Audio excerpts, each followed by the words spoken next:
Hi friends, എല്ലാവർക്കും പുതിയൊരു വീഡിയോയിലേക്ക് സ്വാഗതം. അപ്പോൾ ഇന്ന് നമ്മൾ വരയ്ക്കാൻ പോകുന്ന ദുൽഖർ സൽമാൻ്റെ ഒരു ഫോട്ടോ ആണ്. അപ്പോൾ ഇതൊരാൾ കമൻറ്റ് ചെയ്ത് ചോദിച്ചിരുന്നു വരയ്ക്കാൻ വേണ്ടിയിട്ട്, അതുകൊണ്ടാണ് ഞാൻ ചെയ്യുന്നത്.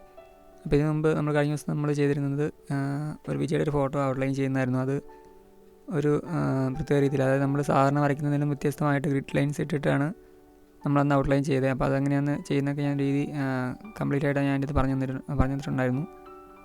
അപ്പോൾ അതിൻ്റെ ബാക്കി പാർട്ട് ഞാൻ ഇനി ചെയ്യാൻ ഉദ്ദേശിക്കുന്നില്ല. കാരണം എല്ലാം ബാക്കി ഇനി മുമ്പോട്ട് നമുക്ക് ചെയ്യാൻ അറിയാമായിരിക്കുമല്ലോ. സെയിം മെത്തേഡ് തന്നെയാണ് നമ്മൾ ഫോളോ ചെയ്യുന്നത്. അപ്പം ആ ഒരു രീതിയിൽ നമുക്ക് ഔട്ട്ലൈൻ ചെയ്യാൻ ഇച്ചിരി പെർഫെക്റ്റായിട്ട് ചെയ്യാൻ പറ്റുമെന്ന് കാണിച്ചു തന്നാണ് ഞാൻ ആ വീഡിയോയുടെ. അപ്പോൾ ഇത് വേറെ എനിക്ക് ഒരുപാട് ഡ്രോയിങ് ചെയ്യാൻ കിടപ്പുണ്ട്. കാരണം ഞാൻ വിജയുടെ ഡ്രോയിങ് ഓൾറെഡി കുറേ ചെയ്തിട്ടുണ്ട് ഈ ചാനലിൽ. അതുകൊണ്ട് തന്നെ ബാക്കി ഓരോരുത്തർ കമൻറ്റ് ചെയ്യുന്നത് നോക്കിയിട്ട് ഞാൻ ചെയ്ത് പോകാനാണ് പതിവ്.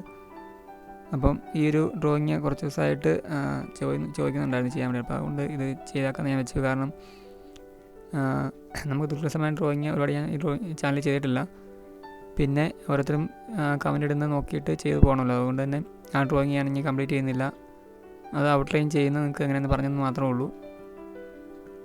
പിന്നെ നിങ്ങൾക്ക് അതിൻ്റെ റെഫറൻസ് ഇമേജ് ഞാൻ അതിൻ്റെ ഡിസ്ക്രിപ്ഷനിൽ കൊടുത്തിട്ടുണ്ടായിരുന്നു. അപ്പോൾ അതെടുത്ത് നിങ്ങൾക്ക് അതിൻ്റെ ബാക്കി വേണമെങ്കിൽ ചെയ്ത് നോക്കാം. ചെയ്ത് നോക്കിയിട്ട് എന്തെങ്കിലും സംശയം ഉണ്ടെങ്കിൽ നിങ്ങൾക്ക് കമൻറ്റ് ചോദിക്കാം, അല്ലെങ്കിൽ ഇൻസ്റ്റാഗ്രാമിൽ മെസ്സേജ് അയച്ച് ചോദിക്കാം. അപ്പോൾ ഞാൻ നിങ്ങൾക്ക് ഡീറ്റെയിൽ ആയിട്ട് കാര്യങ്ങളൊക്കെ പറഞ്ഞു തരുന്നതായിരിക്കും. അപ്പോൾ ഇന്ന് നമ്മൾ ചെയ്യുന്ന ഔട്ട്ലൈൻ മാത്രമേ ഉള്ളൂ ഇതിൻ്റെ അകത്ത്. ഇത് നമ്മൾ ഓരോ പാർട്ടായിട്ടാണ് ചെയ്തു പോകുന്നത്. അപ്പോൾ നമ്മൾ ഔട്ട്ലൈൻ ചെയ്യാൻ ഉപയോഗിച്ചിരിക്കുന്നത്, ഞാനിപ്പോൾ 2B പെൻസിലാണ് ഇവിടെ ഉപയോഗിച്ചിരിക്കുന്നത്. നിങ്ങൾക്ക് കാണാൻ ഇച്ചിരി തെളിച്ചത്തിൽ കാണാൻ വേണ്ടിയിട്ടാണ് ഞാൻ 2B പെൻസിൽ ഉപയോഗിച്ചിരിക്കുന്നത്. അല്ലെങ്കിൽ നിങ്ങൾക്ക് HB പെൻസിൽ മാത്രം ഉപയോഗിച്ചാൽ മതി ഔട്ട്ലൈൻ ചെയ്യാൻ വേണ്ടിയിട്ട്.